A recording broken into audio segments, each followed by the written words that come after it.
Hi, MAT1510 UNISA students, welcome back. This is another video on trigonometry, and here specifically I want to look at the solution of trigonometric equations, right? And I will also deal at the end with some exam revision questions on trigonometric equations as well. Hope you will enjoy the video. Let's just briefly look at the contents of this video. First of all, we're going to start with an overview of some basic trigonometric concepts that you will require for solving trigonometric equations. Then we're going to show you just some general procedures that you require for solving any type of trigonometric equations.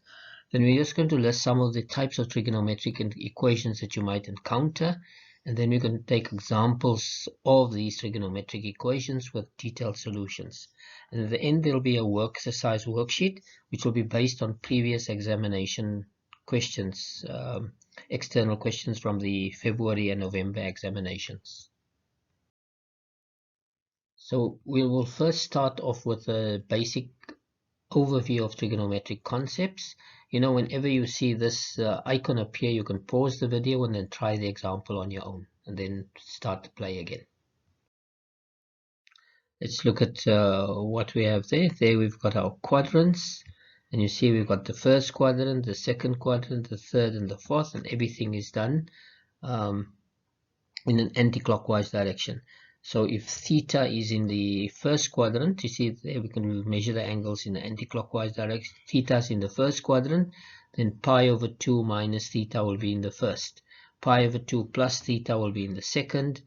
Pi minus theta will also be in the second. Pi plus theta is in the third. 2 pi minus theta is in the fourth, right? If theta is there, then we can also get some negative angles. There's negative theta. And we can get some more negative angles there. You can see there I have 2 theta minus theta, and there I've got theta minus 2 theta, right? Here we have pi minus theta, and there we have theta minus pi, right? So it's important that you know the placement of, if you have theta over 2 plus theta plus pi over 2, then you know it is in the second quadrant there. This is what we're going to need. Now let's consider the 6 trigonometric functions that you're going to work with. We have sine and cosecant. So let's look at the sine and the cosecant. There's the sine graph. The sine graph is in yellow. And as you can see there, the sine graph is defined between -1 and 1. See, there's it between -1 and 1. And the period for sine is 2 pi, right? If I look at my quadrants, you can see sine is positive in the first, right? Sine is positive in the second, sine is negative in the third, and sine is negative in the fourth quadrant, right? Now, if we look at cosecant again here, we see there's the cosecant, and this cosecant there is in this aqua blue, okay? The cosecant there is also positive in the first and the second. The cosecant is also negative in the third and the fourth, but here the range for the cosecant is between, you see it's from 1 to infinity, and this one is from -infinity to -1, right? There's no cosecant in between -1 and 1. Now let's look at the cosine and secant functions. Let's look at cosine first. That's where the graph cosine is the one in yellow. You see cosine's period is 2 pi, and cosine is defined between -1 and 1, right? So in other words, the range is between -1 and +1. Okay. If you look at the quadrants, we see cosine is positive in the first, cosine is negative in the second, cosine is negative in the third, and cosine is positive in the fourth, right? If we look at the secant function, this is the one in the blue. We see also secant is also positive in the first and negative in both the second and third, and positive in the fourth quadrant. So it's identical here. And that the range of the secant function is different. The range there is from 1 to infinity and from -infinity to -1. Okay, just be careful with that.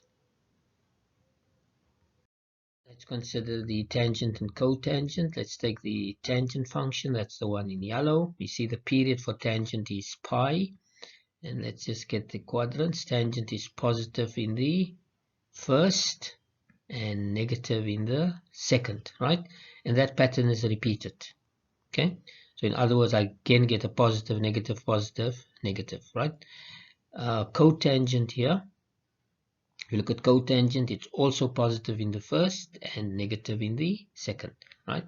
The range for tangent is between negative infinity and positive infinity, and the same with cotangent. The range is also from negative infinity to positive infinity.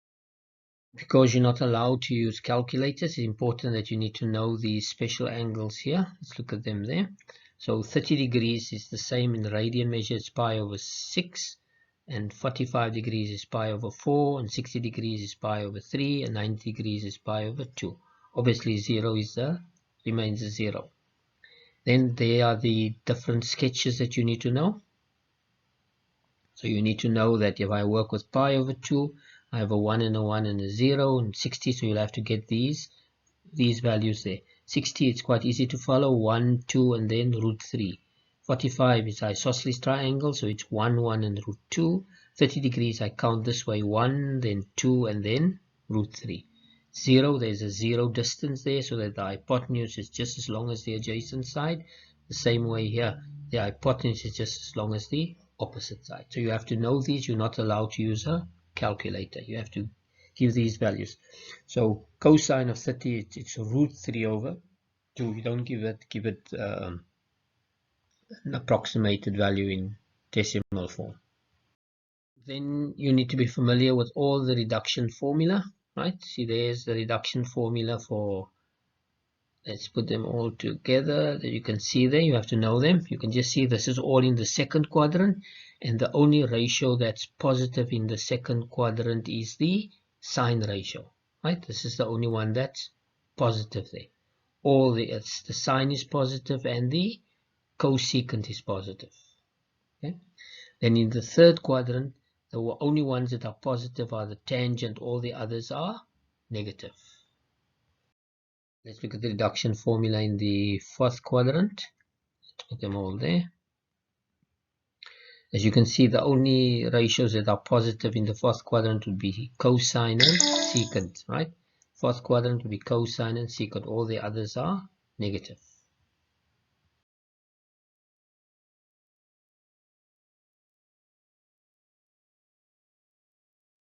Now we've got some reduction formula that are known as the co-ratios, right? If you follow, let's put them all down first. You can see there, sine changes to cosine, right? Cosine changes to sine. Tangent changes to cotangent. Cotangent changes to tangent. Cosecant to secant, and secant to cosecant. You see co-ratios? See, there's the co, there's no co there. There's the co, there's no co there.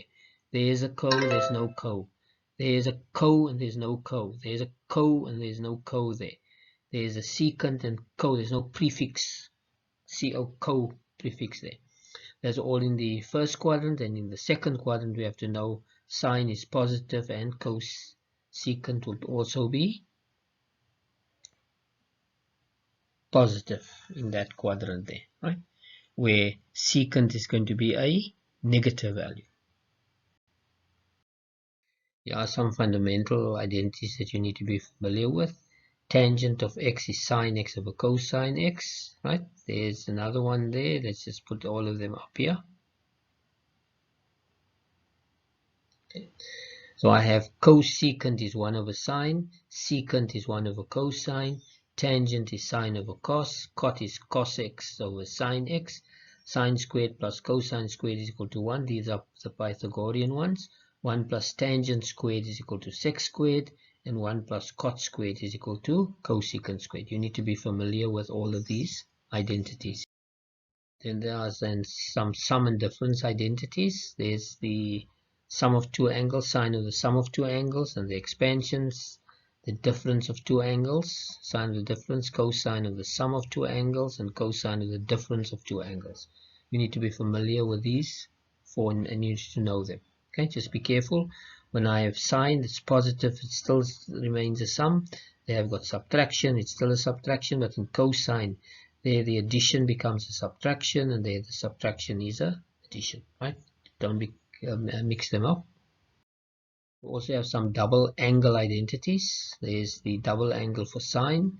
Cosine's got 3 versions, so you need to be familiar with all 3 versions. It depends, I mean, you'll use this version, depends on the rest of the information that's given there.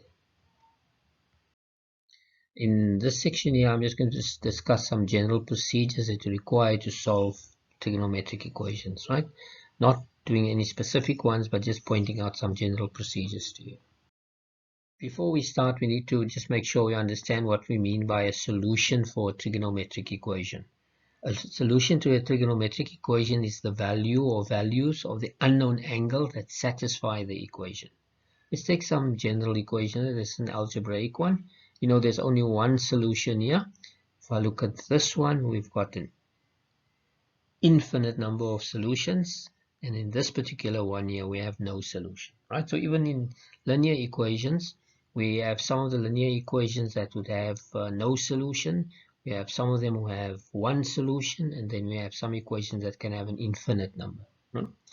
Taking a quadratic one, this one has 2 solutions, this one has 1 solution, and that one has no solution, right?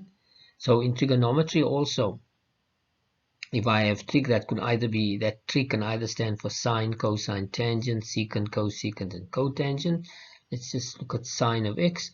So this one here we can have, depending on the value here, we can have no solution, or we can have one solution, or we can have a number of solutions. We could even have an infinite number of solutions there. When solving trigonometric equations, we're actually trying to find the points of intersection, or points of intersection of the two functions. Sometimes you have one point of intersection, sometimes you have 2, sometimes you have a number of them, and sometimes you can even have an infinite number, right? So let's look at this one. You see there we have only one point of intersection. If I look at the next one here, we see there we have 2 points of intersection, right? Those white points of intersection. And in this one here, we actually have 6 points of intersection. So it depends on your domain that you have here. What do we mean by a specific solution, right? For example, if I have a given interval, I've a given interval from 0 to 2 pi, there's it from 0 to 2 pi. You see there are 2 points of intersection here. Okay, let's just look at that. The cosine function is the one in green, and the constant function 0,5 is in yellow. So in this interval from 0 to 2 pi, there are 2 points of intersection. So the specific solution there is pi over 3, and the other one is 5 pi over 3. If we look at the next one here, I've got a different domain between negative pi and pi.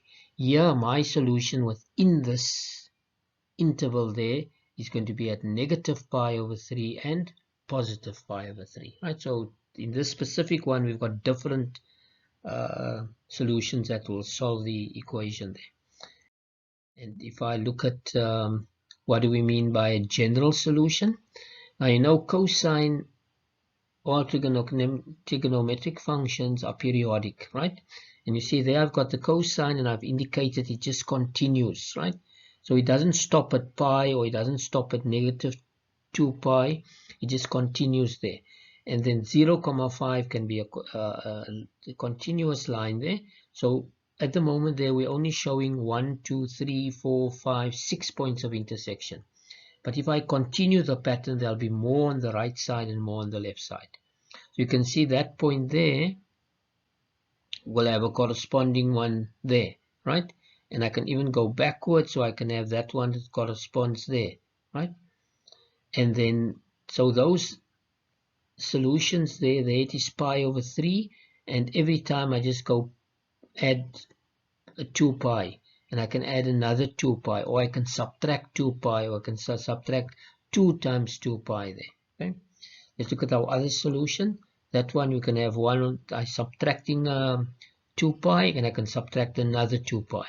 So that other solution here, 5 pi over 3, I can add a revolution, or I can add 2 revolutions, or I can subtract a revolution or subtract 2 revolutions. This k here represents an element of the integers. So k can be 0, k can be a +1 or a -1 or a +2 or a -2. And this one here, this term that I'm adding to my angle generates a number of solutions. And writing it as x equal to 5/3 pi plus k 2 pi, that is a general solution there, right? X equal to pi/3 plus k times 2 pi, that's a general solution. So there are 2 options there, either this general term or that general term, where we understand k is an element of the integers. Let us understand just how we find, let's say I take cosine of x is equal to 0,5. And that equation can be satisfied by pi/3, because if I substitute pi/3, I'll get 0,5. If I substitute 7 pi/3, I'll also get 0,5. If I get the value 13 pi/3, so we can see there's a pattern. Here's what type of pattern. It's a linear pattern. And what is the difference every time? That's correct. The difference is 2 pi. Every time I add 2 pi to that, and another 2 pi, and I can continue adding. So I have a linear sequence with a constant of pi/3. That's my initial angle, pi/3. And now I can add my generating term. So the generating term will be k times 2 pi. So I can take a number of 2 pi's. You see, I can make k a 1 or a 0 or a +1 or a -1 or a +2 or a -2. And I just have to indicate what k is in. I can also go back and I subtract 2 pi, and I can subtract 2 pi. I can continue that way, right? So this is how we write down all those solutions. It's impossible to list them. So we have a general term to represent all the infinite number of solutions there. Let's take the other one there. That's 5 pi/3, and the other one is 11 pi/3, 17 pi. Again, you can see there, every time I'm adding a 2 pi. So again, it forms a linear sequence, where the first term is 5 pi/3, and I have a constant difference of 2 pi, so I can have k times 2 pi. You can actually use any letter. It doesn't have to be a k. You can use any letter that you want to use. I can use that, and I can now generate some negative ones by subtracting a k, 2 pi every time. So this is how this is actually what it means. That general term there is actually a linear, the general term for a linear sequence, where the angle here, pi/3, my base angle is pi/3, and I've got a constant difference of 2 pi. Now, firstly, we want to make sure we understand the concept of reference angles. We want to solve this trigonometric equation. It's a general one. Sine x equal to b, where b is a positive number, and over the interval from 0 to 2 pi. So sine x equal to b. So I have sine of an unknown angle. There's a constant, so I want to find the inverse of sine to get the reference angle. Inverse of sine of b. Now b is positive, so in other words, I know sine is positive in the first and in the second.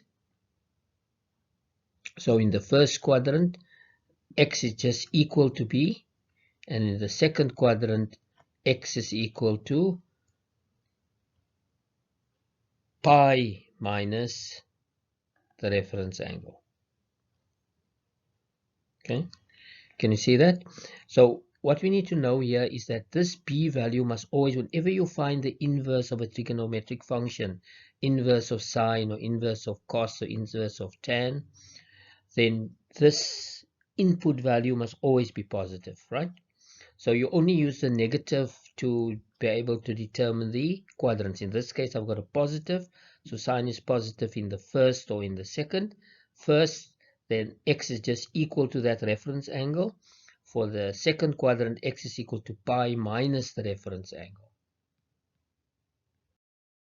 Now let's look at another example where we're going to find reference angles. In this case here, we're going to find the general solution. So I've got cosine x equal to negative 0,5.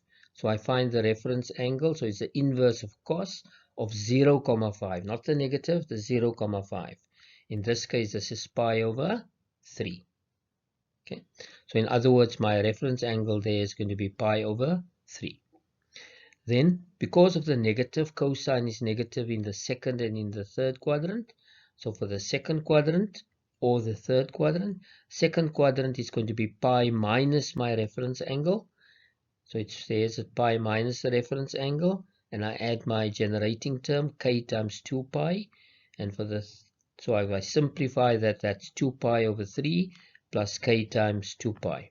Next, I want the third quadrant, so that's pi plus my reference angle. See there, I'm putting in the reference angle plus my generating term k times 2 pi. I simplify that, that is 4 over 3 pi plus k times 2 pi. You always have to indicate what the k represents. K is an element of the integers, and I can represent integers by using that z there. So we just take everything away. So let's see now. I've got cosine of a negative value. I find the reference angle but of the positive value. In this case it's pi over 3. The negative tells me in which quadrant. Second quadrant is pi minus. Third quadrant is pi plus. So I have x equal to pi minus the reference angle. I put the generating term here that will generate the general solution. K times 2 pi, and I use 2 pi because cosine's period is 2 pi. Simplify that. And we must not forget to indicate k is an element of the set of integers. Now let's look at this particular example here. We want to solve for x from 0 to 2 pi. And here we have sine of x equal to sine of b. Now notice here the ratios are the same. Now if the ratios are the same, we can just focus on the angles, right? And there I can see I've got, you're going to use the x and the b. And because I have a positive, sine is positive in the first and second. Now it's in the first quadrant, the x is just equal to the b. If it's in the second quadrant, x is this x here is equal to pi minus the b. Let's see there I put x equal to that b. Can you see there I put in the b, or x equal to pi minus that b, right? And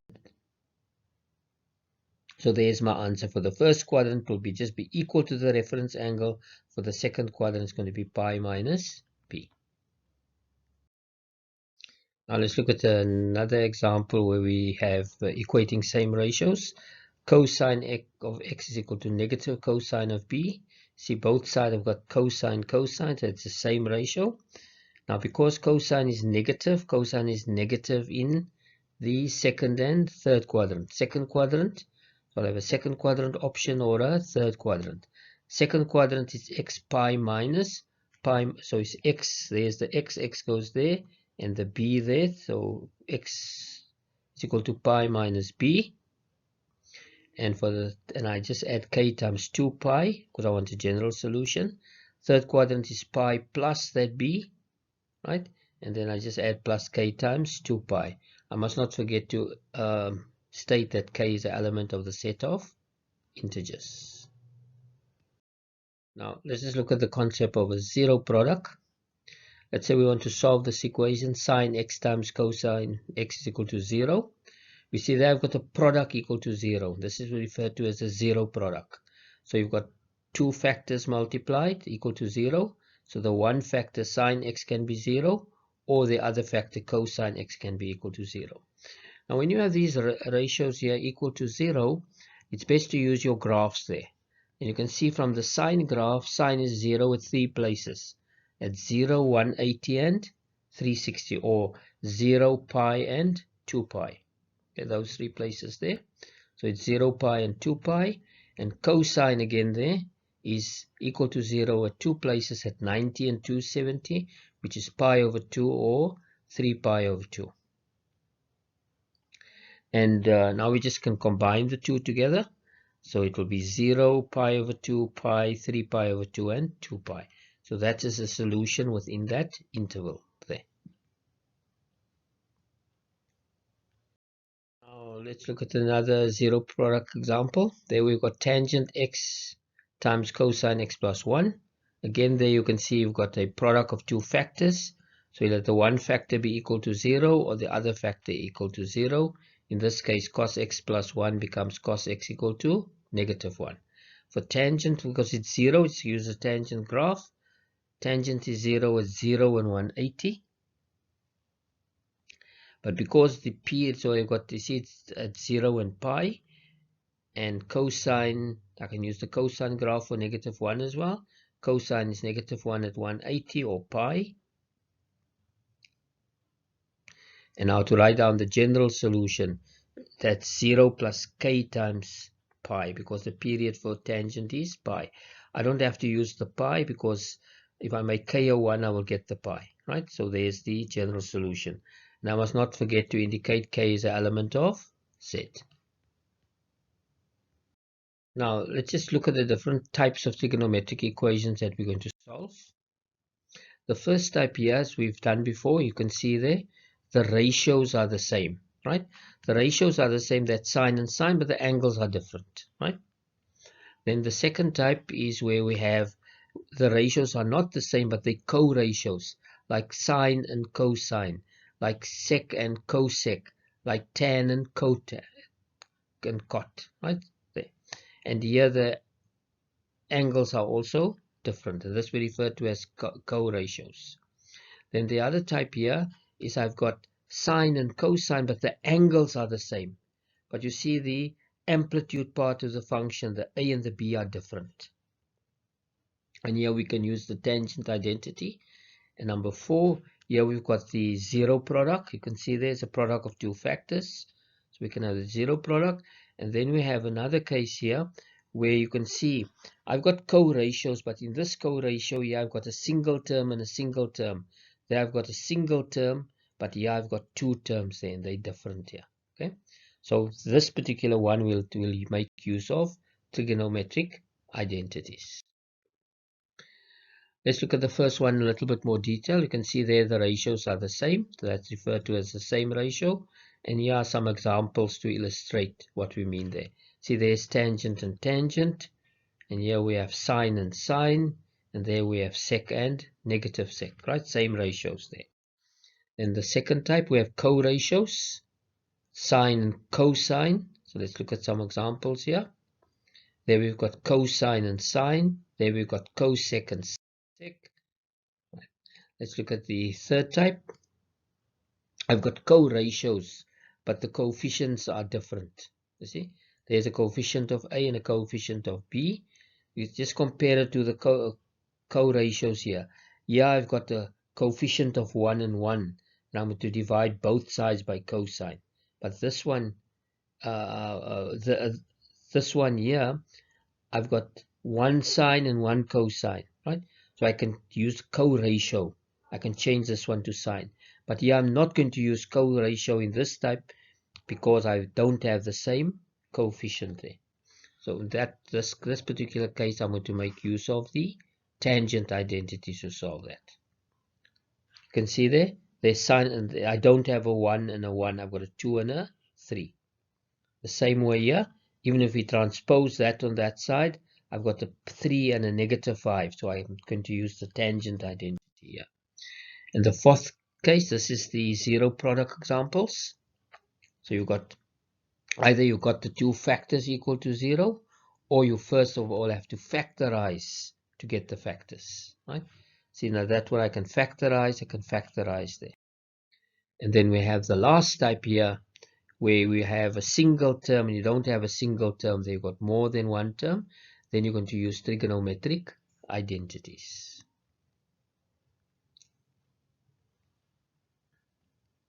Those are some examples there.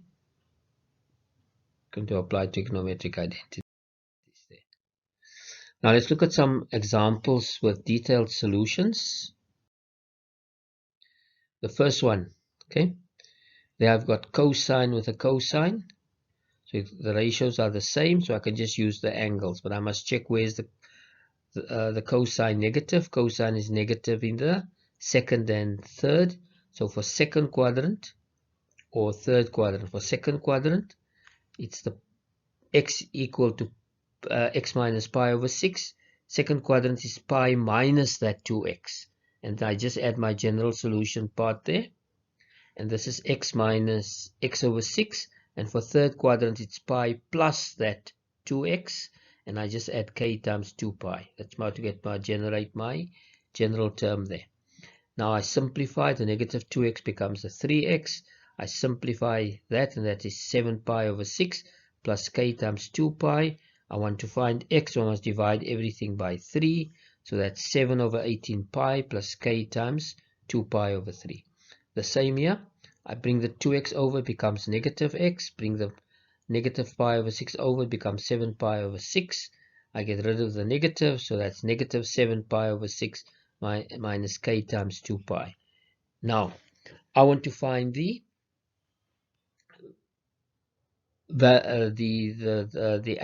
angles that will satisfy this equation from 0 to pi. So let's start of all making k a 0. Then I get 7 over 18 pi. I make k a 0 here. Then I don't want negative, so negative falls away. So I've got 7. Then I can make k a 1. So my first one there. And if I make k a 1 here, I end up with 2/3 and 7 over 18, and that will be too big, it will be greater than pi. But if I make k a negative 1 here, I can get a value of 5 pi over 6. You see, negative 7 over 6 plus 2 pi will give me 5 pi over 6. So those are my only two solutions within that interval. Now let's take an example here with co-ratios. I've got sine and cosine. So I can change this cosine to a sine using pi over 2. Right? So I get pi over 2x. Now the ratios are the same. See, the ratios are now the same. And now I can find where's sine positive. There's no sign there, but it means it's a positive. Sine is positive in the first and in the second. So for the first, you just put the angle on the left side, 2x, equal to the angle on the right side, pi over 2 minus x. And let's add our k times 2 pi there to generate all the possible angles there. Solve for x. And the same here for the second quadrant. That will be angle on the left is 2x. And now for second quadrant, it's pi minus this angle on the right side. Okay? So let's simplify this there. That gives me 3x, pi over 2 plus k times 2 pi. Divide everything by 3. It's pi over 6 plus k times 2 pi over 3. This way, I bring the x over. It becomes x. Simplify the constant there. That's pi over 2 plus k times 2 pi. Now, I want to find angles between negative pi and pi, so let's start off making k a 0 and make k a 0. So I definitely get a pi over 6, right? And if I make k a 0, I get pi over 2. Now, if I make k equal to 1, I get 1/6 plus 2/3, right? Now 1/6 plus 2/3 becomes 5 pi over 6, right? If I make k a 1 here, then this here becomes, that will be too big, right? That will be too big. If I make k a negative 1, I will also get the answer will be outside the interval. Let's try here. So here I have pi over 6 minus, I make this a minus 2 pi over 3, and that will give me minus pi over 2. Okay. So there's my 4 angles that will satisfy this equation within that interval. Now let's consider this particular example. First of all, we notice the angles are the same. They're both angle x and angle x. But we've got co-ratios. Okay? But if I look at the coefficient there the coefficient is √3, there the coefficient is 1. So I'm not going to use co-ratios here. Okay? What I'm going to do is I'm going to divide both sides by cosine of x, so that I can introduce a new function there. Let's divide both sides by cosine x. And now what do you notice? Sine of x over cosine of x, that's correct. It's tangent of x equal to √3, right? I can get the reference angle, and the reference angle there is pi over 3. Where's tangent positive? Tangent is positive in the first and in the third. So for the first quadrant there, I put x equal to my reference angle, and I have k times pi. For the third quadrant, it is pi plus pi over 3 plus k times pi, which is actually 4/3 pi plus k pi. Now I want a specific solution. So I make k a 0, I get pi over 3. If I make k a 0 here, I'll get 4 over 3 pi. If I make k a 1, then I'll end up with, again with 4 over 3.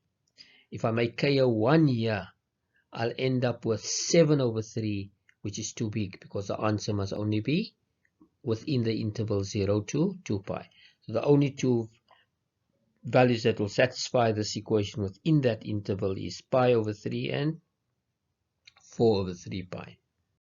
Now let's look at an example where we have the zero product, where x lies between minus 3 over 2 pi and pi over 2. So there we've got the product of two factors. So we can have the one factor equal to 0 or the other factor equal to 0. That gives me sine x equal to a half, or the reference angle there would be pi over 6. Right, and you know that you can get from your special triangles. And sine is positive in the first and in the second. So x is equal to my reference angle plus k times 2 pi, or x is equal to pi minus pi over 6, which is actually 5 over 6 pi plus k times 2 pi. Cosine of x is equal to -1, and the reference angle there would be 0. And cosine is negative in the second and third. So I can have pi plus 0 or pi minus 0 plus k times that, because plus 0 or minus 0 still gives me the same answer. And now I want to just get the specific solutions. If I make k a 0 here, then I have pi over 6. There's the pi over 6. If I make k a 0 there, I'll get 5 pi over 6. There's 5 pi over 6. But 5 pi over 6 is outside my interval, so I can't use 5 pi over 6, because the maximum I can have is pi over 2. If I make k a 0 here, I end up with pi. But it is said there that, you see, pi is too big because it must just go up to pi over 2. If I make k a -1, then I get -7 over 6 pi. That is within the, so there are only three values that will solve this equation within that interval: -7 over 6 pi, -pi, and pi over 6. Let's take another example here. But in this case here, we don't have the factors. Right? So I first of all have to factorize that. That's right, we can use a common factor. So then I get my two factors. The one factor can be 0, or the other factor can be 0. Sine is 0. By now you should know it's 0 at 0, pi, and 2 pi. So it's 0 plus k times 2 pi, or pi plus k times 2 pi. Right, that's the general solution there. And let's get the other factor. Sine x is equal to 1, 5, which is not possible. So sine x is not equal to 1, 5. Right? So there's no solution for that factor. And there's my general solution. Let's look at the last type now. Here I've got tangent x equal to sine x. You see? I mean, I don't have the same ratios. I don't have co-ratios. I can't use the earth method, and I can't factorize that. So I'll have to use an identity. And here we know the identity for tangent, which is sine x over cos x equal to sine x. I can simplify by multiplying both sides by cosine, and then I can transpose that to get it equal to 0. I try to get my factors. So sine x is a common factor. And now I've got the 0 product. So sine x can be 0, or cosine x can be 1. Sine x equal to 0, you should know, is 0, pi, and 2 pi. So there's my general solution there. And cosine is equal to 1 at 0 and 360. So I can just use the 0 plus k times 2 pi. I only want values between -pi and pi. So if I make k a 0, I'll get 0. If I make k a 0, I'll get pi. So 0 and pi would definitely fit in there. If I make k a 0, so those are my solutions. Then I can also make ka. If I make k here, in this case, if I make k a negative, I get negative 2 pi, which won't work. If I make k a negative there, I'll get negative pi. So negative pi would be an option there. So those are the only solutions that I have. There's only 3 angles that will satisfy: negative pi, 0, and pi. Let's take another example here. Again, you can see there I've got one term on the left, two terms on the right. I'll have to use an identity here, and that's our identity for sine squared, which is 1 minus cosine squared. I simplify that by removing the brackets. I can rearrange, I can get a trinomial. I've got it equal to 0, so I want to try to use a zero product. Factorize that trinomial. There are the two factors. Each factor can be equal to 0, which gives me that, and the other factor can be equal to 0, right? Cosine x cannot be equal to negative 1, 5. There's no solution for that part. And cosine is equal to 1 at 2 places, at 0 and 360. So my general solution is, would there be 0 and 2 pi? And because I want a general solution, I just write down 0 plus k times 2 pi. I don't have to write 2 pi plus k times 2 pi, because if k is 1, I will get that 2 pi there. So there's the general solution. Yeah.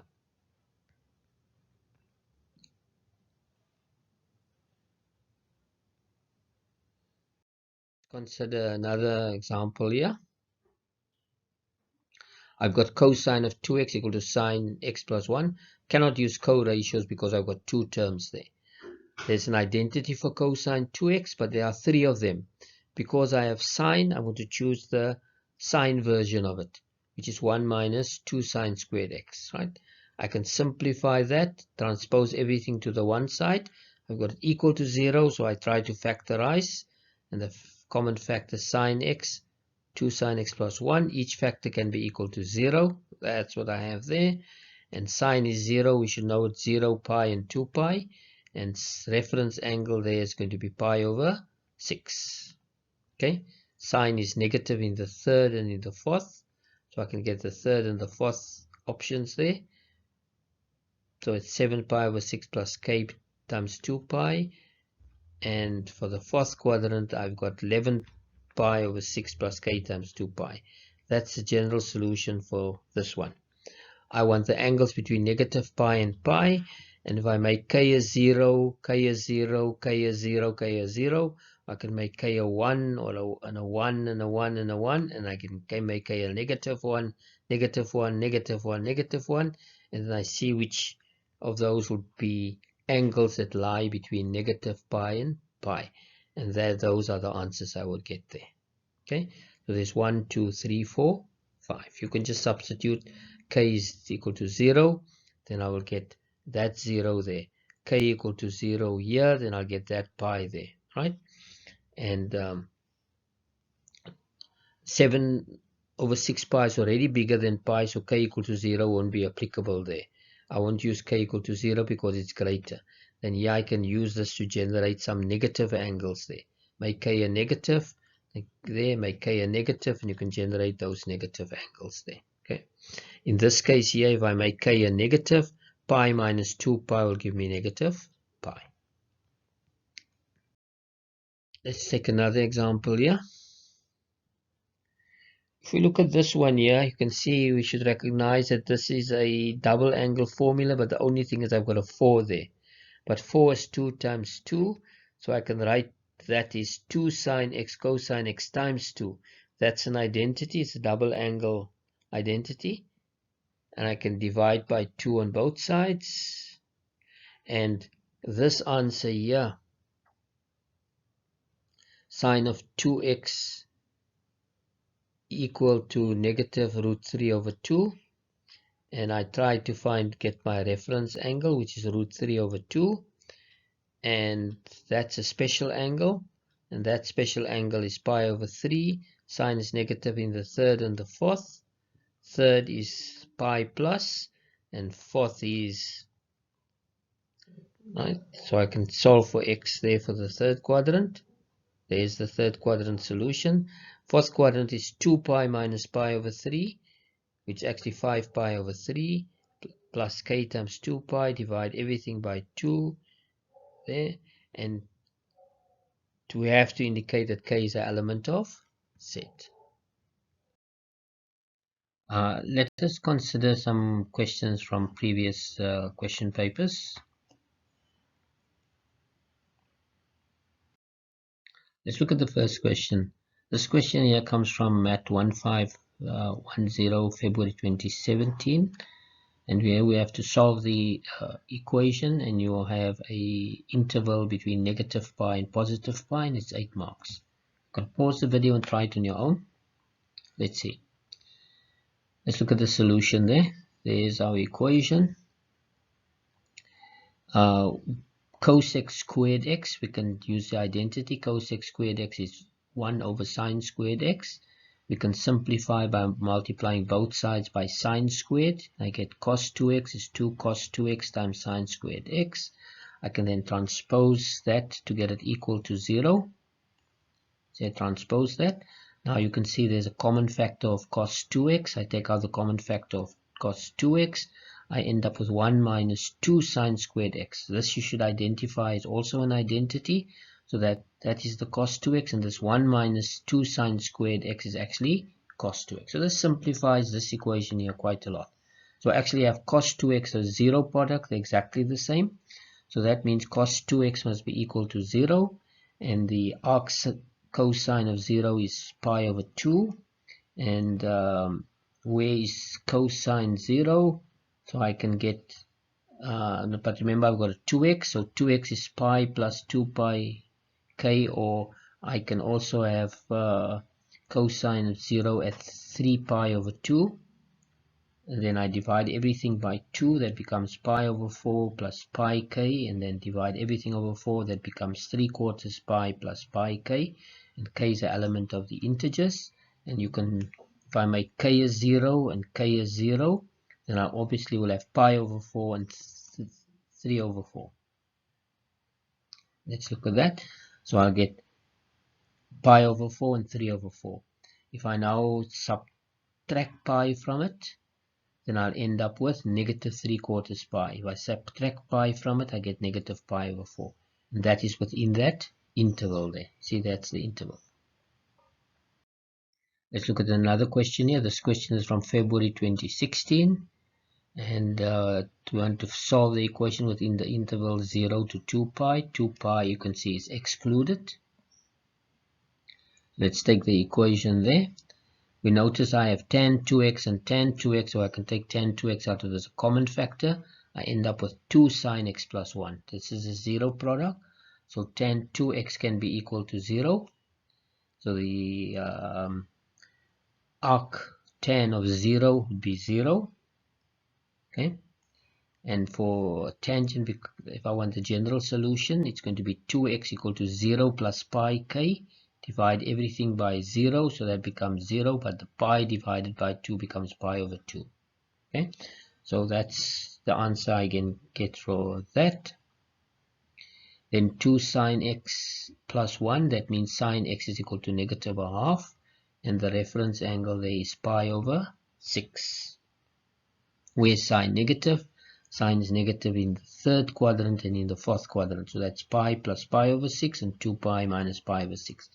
Got the generating term there, 2 pi k, and in this case here I just have to add this, so that becomes 7 over 6 pi, and then I just have to subtract that, and that is 11 over 6 pi. Okay, so now I want to find my specific solution. If I make k as 0, I'll get a 0. If I make k as 0, I get 7 pi over 6. If I make k over 0, I get 11 pi over 6, right? Now I can add a pi over 2 to that, so that's why I get that pi over 2.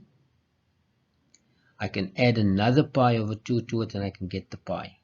Okay, and in this one here, I can even add another pi over 2, 3. I can make k a 3. Only one positive answer, and I get 3 pi over 2, which is still within that interval there. Let's look at the third problem here. This is from November 2016. So let's find the solution. In this case here, we see we've got sine half x and sine half x. You can take sine half x out as a common factor. You end up with 2 plus sec x. So 0 product. So sine half x can be 0. So the angle there I'll get is 0, right? And then, so x over 2 can be 0, or x over 2 can be pi plus 2 pi k. I times everything by 2, then I get that, times everything by 2, then I get that. Right, let's look at the other option here. There I've got sec x equal to negative 2, and the arc sec of 0 is pi over 3. So x is equal to, where's sec negative? Sec is negative in the second and in the third, so that's pi minus pi over 3. It becomes 2/3 pi, and pi plus pi over 3 becomes 4/3 pi, right? Let's get the specific solution. The easy one is just make k is 0. So if k is a 0, I'll get a 0. If k is a 0, I'll get the 2 pi. If k is equal to 0, I'll get the 2/3 pi. There's the 2/3 pi. And if k is equal to 0, I'll get 4/3 pi. See, that is included. Now I need to get some negatives. So it's 0 minus 4 pi. That one, there's nothing there. 2 pi minus 4 pi gives me negative 2 pi. I make that 2 pi over 3 minus 2 pi. And then I can make this 4/3 of x minus 2 pi. Right? And those are the specific terms I can get there. Now let's look at question 4 from February 2015.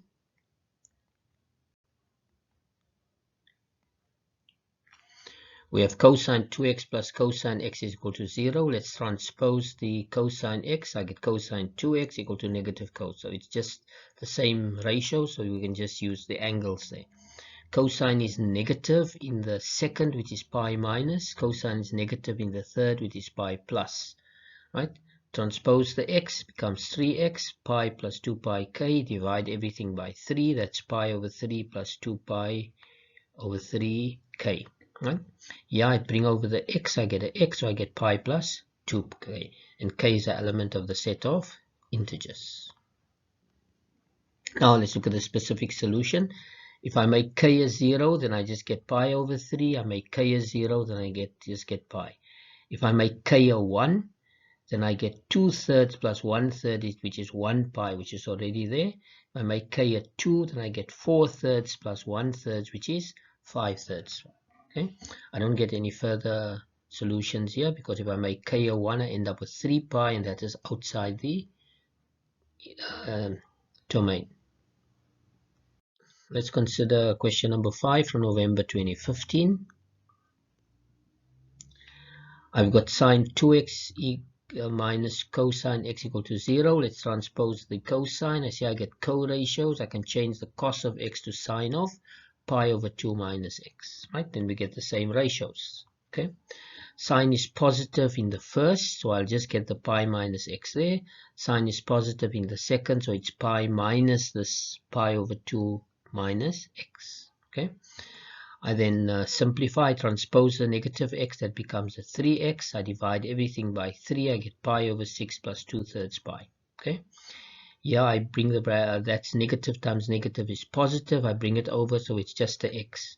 Pi minus pi over 2 is just pi over 2 plus 2 pi k. Right, so there's my general solution. Let's get the specific solution here. If I make k a 0, I get pi over 6. If I make k a 0, I get pi over 2. If I make k a 1, then I get 5 over 6 pi. And if I make k a 1 here, then that will be too big. It will be outside the interval. So these are the only solutions within that interval there. Here's a question 6 from November 2014. Let's look at this equation here. So we notice what we can do. There's a tangent squared. There's 1, 2, 3, 4 terms, and I can then try to apply grouping. I take out from the first 2 terms, I take out sine x as a common factor, I end up with tangent squared minus 3. From this case here, I take out a negative 2, then I end up with tangent squared x minus 3. Tangent squared x minus 3 is again a common factor. Then I'm left with sine x minus 2. Now we get two options. Tangent squared x can be equal to 3, or tangent x can be plus or minus. So I want actually all the quadrants there. The arctan of square root of 3 is pi over 3. Then tangent is positive in the first quadrant and it's negative in the second quadrant. So that's pi over 3 plus pi k, and that's there. Pi minus pi over 3 is just 2/3 pi x. So that's the general solution for the tangent, right? For sine x equal to 2, sine x cannot be equal to 2, so there's no solution for that. So let's get the specific solution. If I make k as 0, I get pi over 3. If I make k as 0, I get 2 pi over 3. If I make k a 1, then I end up with 4/3 pi. And if I make k a 1 here, then I end up with 5 over 3 pi, right? Which is within that. Let's look at question 9. This is from a November 2019 paper. Again, here we have 1, 2, 3, 4 terms, so I'll try to use grouping. Take out cosine as a common factor there. There I take a half out as a common factor. Then 2x minus 1 again is a common factor, and I end up with cos x plus a half, right? So let's look. Each of the factors can be equal to 0, so tan 2x can be 1.